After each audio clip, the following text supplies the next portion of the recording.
TNPSC group 2A counselling இப்போ நடக்கும்போது என்ன டேட்டில் நடக்கும்போது பார்த்தீங்கன்னா 28, 29, 30, 31, 1 5 நாள் நடக்கும்போது 2 கவுன்சிலிங் ஆல்ரெடி இப்போ நடந்துட்டு தான் இருக்குது. 2A கவுன்சிலிங் அடுத்து தான் நடக்கும்போது கவுன்சிலிங் பொறுத்த வரைக்கும் நீங்கள் முன்னாடியே எதுக்காக ப்ரிப்பேராக இருக்கணும்னா உங்களுக்கான மெமோ டிஎன்பிஎஸ்சி வெப்சைட்டில் ரிலீஸ் பண்ணிடுவாங்க. உங்களோட ரெஜிஸ்டர் நம்பரும் டேட் ஆஃப் பர்த்தும் போட்டு நீங்கள் அதை டவுன்லோட் பண்ணி எடுத்துக்கணும்.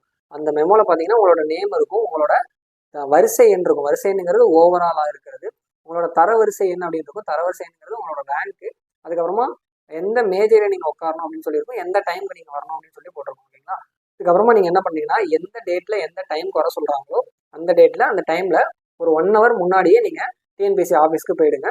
டிஎன்பிஎஸ்சி ஆஃபீஸில் கரெக்டான அந்த டைமுக்கு உங்களை உள்ளே கூப்பிடுவாங்க. நீங்கள் வெளியே தான் நிற்கிற மாதிரி இருக்கும், உள்ளே கூப்பிடுவாங்க. பேரண்ட்ஸ் உள்ள மேக்ஸிமம் அலோவ் பண்ண மாட்டாங்க. பேரண்ட்ஸுக்கு தனியாக ஒதுக்குன இடத்துல தான் பேரண்ட்ஸ் இருக்கணும். நீங்கள் மட்டும்தான் உள்ளே போக போகிறீங்க. என்னென்ன சர்டிஃபிகேட்ஸ் எடுத்துக்கணும் அப்படின்னா, நீங்கள் சர்டிஃபிகேட் அப்லோட் பண்ண சொல்லும்போது என்னென்ன சர்டிஃபிகேட்லாம் சொன்னாங்களோ அந்த சர்டிஃபிகேட் எல்லாமே நீங்கள் கையில் எடுத்துக்கணும். அந்த சர்டிஃபிகேட்ஸோட நீங்கள் உள்ளே போக போகிறீங்க. ஒருவேளை நீங்கள் கவர்மெண்ட் எம்ப்ளாயி ஆல்ரெடி ஒர்க் பண்ணிட்டீங்கன்னா என்ஓசி வாங்கியிருக்கணும். ஸோ அந்த என்ஓசி எடுத்துகிட்டு போகணும்.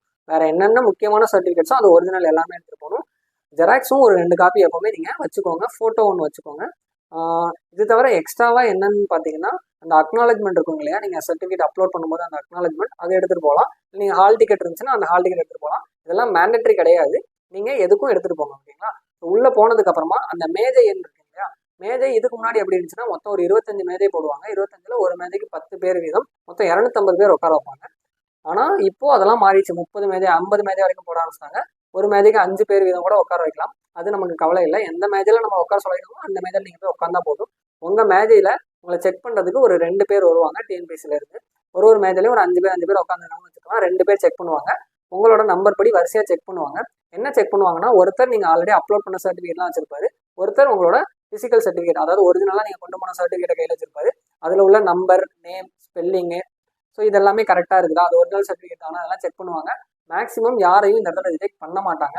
நீங்கள் ஒரு வேளை தப்பாக அப்லோட் பண்ணியிருந்தா கூட வேற ஒரு சர்டிஃபிகேட், நீங்கள் ஒரிஜினல் சர்டிஃபிகேட் இப்போ கொண்டு போயிருக்கீங்கன்னா அது கரெக்டாக இருந்தால் அதை வந்துட்டு ஃபோட்டோ எடுத்துகிட்டு அவங்க அப்லோட் பண்ணிப்பாங்க. ஸோ அதனால் யாரும் பதட்டப்பட வேண்டாம். சர்டிஃபிகேட் வெரிஃபிகேஷன் எல்லாம் முடிஞ்சதுக்கப்புறமா உங்களை லைனாக கவுன்சிலிங் ஹாலுக்கு கூட்டிகிட்டு போவாங்க.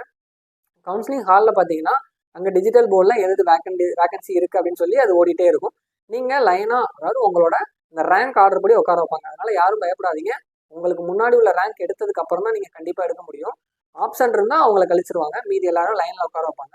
உட்கார வச்சதுக்கப்புறமா உங்களோட ரேங்க் படி ஒவ்வொருத்தராக உள்ளே போயிட்டு கவுன்சிலிங் ஹாலில் உங்களுக்கு என்ன நீங்கள் ஆல்ரெடி போகிறதுக்கு முன்னாடியே ஒரு லிஸ்ட் ரெடி பண்ணி கொண்டு போயிடணும். என்னென்ன டிபார்ட்மெண்ட் நமக்கு ஆப்ஷன் வேணும், ஒரு 10 ஆப்ஷன் 20 ஆப்ஷன் கூட நீங்கள் ரெடி பண்ணி கொண்டு போய்க்கலாம். அந்த பேப்பரை உள்ளே அலோவ் பண்ணுவாங்க. உள்ள ஃபோன் யூஸ் பண்ணுறதுக்கு மேக்ஸிமம் அலோவ் பண்ண மாட்டாங்க. ஓகேங்களா? அதனால் அந்த டிஜிட்டல் போர்டை பார்த்து நீங்கள் என்னென்ன வேகன்சி இருக்குன்னு பார்த்துக்கலாம். உங்கள் கையில் உள்ள அந்த சீட்டை நீங்கள் வச்சு அதில் நீங்கள் வெரிஃபை பண்ணிக்கலாம். உங்களுக்கு தேவையான போஸ்ட் இருக்கா இல்லையா. உள்ளே போயிட்டு நீங்கள் அந்த லிஸ்ட்டை வச்சு கேட்கலாம் அவங்ககிட்ட. ஃபார் எக்ஸாம்பிள், எனக்கு ரெவன்யூ டிபார்ட்மெண்ட் ராமநாதபுரமில் வேணும், இல்லை எனக்கு ரூரல் டிபார்ட்மெண்ட் தஞ்சாவூரில் வேணும். ஸோ இது மாதிரி நீங்கள் அப்படி கேட்கலாம். இல்லை எனக்கு அசிஸ்டன்ட் போஸ்ட்டு லேபர் டிபார்ட்மெண்ட்டில் வேணும், அப்படி நீங்கள் வரிசையாக கேட்கலாம். அது இருந்தால் இருக்குன்னு சொல்லுவாங்க, இல்லைனா இல்லைன்னு சொல்லுவாங்க. அங்கே கேட்கும்போது பதட்டப்படாமல் கேளுங்க. உங்களுக்கு எவ்வளோ நேரம் வேணாலும் டைம் இருக்குது. கண்டிப்பாக நீங்கள் எடுத்ததுக்கு அப்புறம் தான் அடுத்த ஆள் எடுக்க போகிறாங்க. அதனால் நீங்கள் பதட்டப்படாமல் அந்த இடத்துல கேட்கணும். ஓகேங்களா? ஸோ அதுக்கப்புறமா என்னன்னா, உங்களுக்கு தேவையான போஸ்ட் நீங்கள் சூஸ் பண்ணிட்டீங்கன்னா இன்னொரு இடத்துல போய் உங்களை ஆப்போசிட்டில் உட்கார வச்சிருவாங்க. உங்களுக்கு ரெடியான உங்கள் அலாட்மெண்ட் ஆர்டர் கொண்டு வந்து கொடுத்துருவாங்க. ஒருவேளை நீங்கள் அட்ரஸ் எதுவும் சேஞ்ச் பண்ணணும் அப்படின்னு நினச்சிங்கன்னா அங்கேயே அட்ரஸ் சேஞ்ச் பண்ணுறதுக்கு நீங்கள் உள்ளே போகிறதுக்கு முன்னாடியே இங்கே இன்ஃபார்ம் பண்ணிடுங்க. இன்ஃபார்ம் பண்ணிட்டீங்கன்னா அந்த அலாட்மெண்ட் ஆர்டர் பிரிண்ட் எடுக்கிறதுக்கு முன்னாடியே உங்களோட அட்ரஸை சேஞ்ச் பண்ணி அதுக்கேற்ற மாதிரி பிரிண்ட் எடுத்துருவாங்க. ஸோ அதை நீங்கள் அங்கே இன்விஜிலேட்டர்ஸ் யாராச்சும் இருப்பாங்க இல்லையா, அவங்ககிட்ட நீங்கள் இன்ஃபார்ம் பண்ணிங்கன்னா ஒரு லெட்டர் எழுதி வாங்கிட்டு அதை கொடுத்துருவாங்க. ஓகேங்களா? ஸோ இவ்வளோ தான். கவுன்சிலிங் முடிஞ்சதுக்கப்புறமா அந்த அலாட்மெண்ட் ஆர்டர் வந்ததுக்கப்புறமா அதில் அண்டர் செக்ரட்டரி சைன் வாங்கிட்டு அவங்க ஒரு ஃபார்ம் ஃபில் பண்ணி தர சொல்லுவாங்க. அதை நீங்கள் ஃபில் பண்ணி கொடுத்துட்டு நீங்கள் உங்களோட அலாட்மெண்ட் ஆர்டரை எடுத்துகிட்டு வந்துடலாம். கவுன்சிலிங் ப்ராசஸ் இவ்வளோ தான். ரொம்ப சிம்பிளாக தான் இருக்கும். யாரும் பயப்படுறதுக்கோ எதுவும் பதட்டமாகறதுக்கோ எதுவுமே இல்லை. நீங்கள் என்னென்ன சர்டிஃபிகேட்லாம் அப்லோட் பண்ணீங்களோ அந்த ஒரிஜினல் சர்டிஃபிகேட் எல்லாமே கொண்டு போயிட்டீங்கன்னா எந்த சிக்கலுமே இல்லை.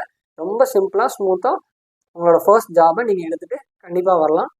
கவுன்சிலிங் போகிற எல்லாருக்குமே என்னோட all the best. Counselling process மொத்தமாகவே இவ்வளோ தான். ஓகேங்களா?